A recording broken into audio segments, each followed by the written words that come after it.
Hello po sa inyong lahat mga ka-crypto. Ako po si Pinoy Crypto Trader. At sa video na ito ay atin pong pag-uusapan ang isang napakalaking balakid or hadlang kay Shiba Inu para muling maabot nito ang presyong 40 digits 3. Kaya yan po ang siyang ating pag-uusapan sa video na ito. Pero bago po tayo magpatuloy, ay nais ko lamang po munang bigyang linaw ang aking disclaimer kung saan ang nilalaman po ng video na ito ay hindi po ito isang financial advice. For education and information purposes lamang po ang layunin nito.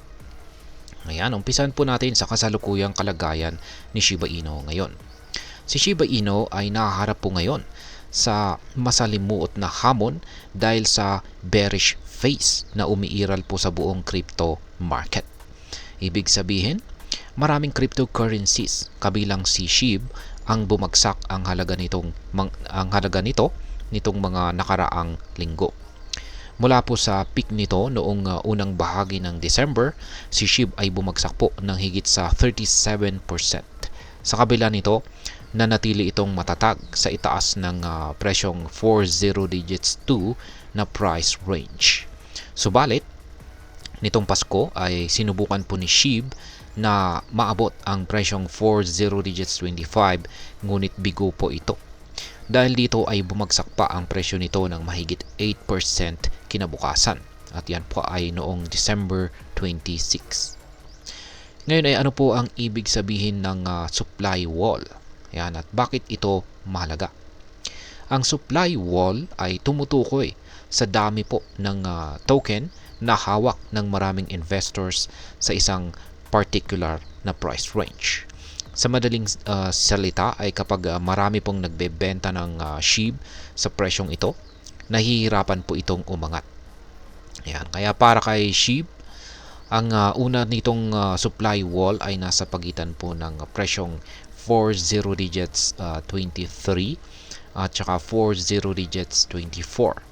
Sa price range na ito, mahigit 42,310 addresses ang bumili ng kabuang 60.44 trillion SHIB. Dahil dito, tuwing sinusubukan po ni SHIB na i-break ang presyong ito, napapaatras ito dahil sa dami ng mga nagbebenta dito. Ngayon ay ano naman po ang pinakamalaking balakid para maabot ni SHIB ang presyong 30 digits 3.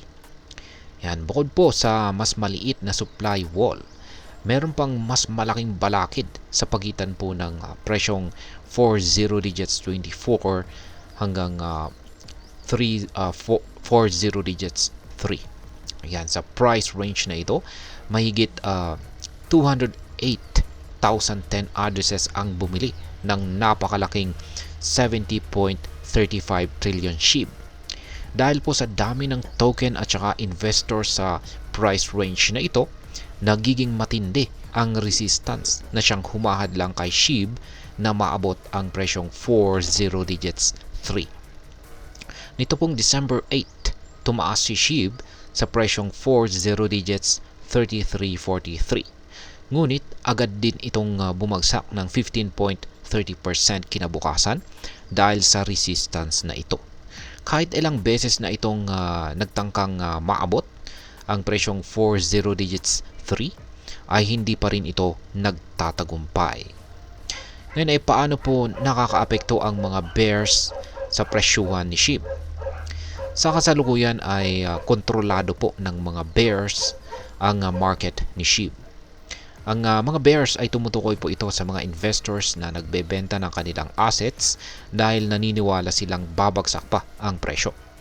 Ayon po sa datos mula sa Into the Block, nitong December 29, mahigit 92.7 billion SHIB ang ibinenta ng mga malalaking investors or mga whales.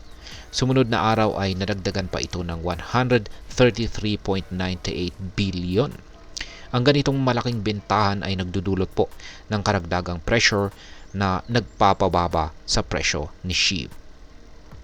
Ngayon ay may pag-asa pa bang makarecover itong si SHIB? Ayon po sa ilang mga market analyst, posibleng maabot ni SHIB ang yearly peak nito sa presyong 40 digits 45 kung makaka-recover ang broader crypto market.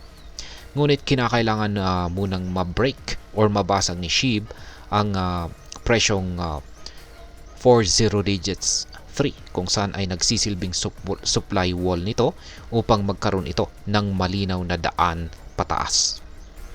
Ngayon ay ano naman po ang maaring maging epekto nito para sa atin bilang mga Pinoy crypto trader at investor ni SHIB.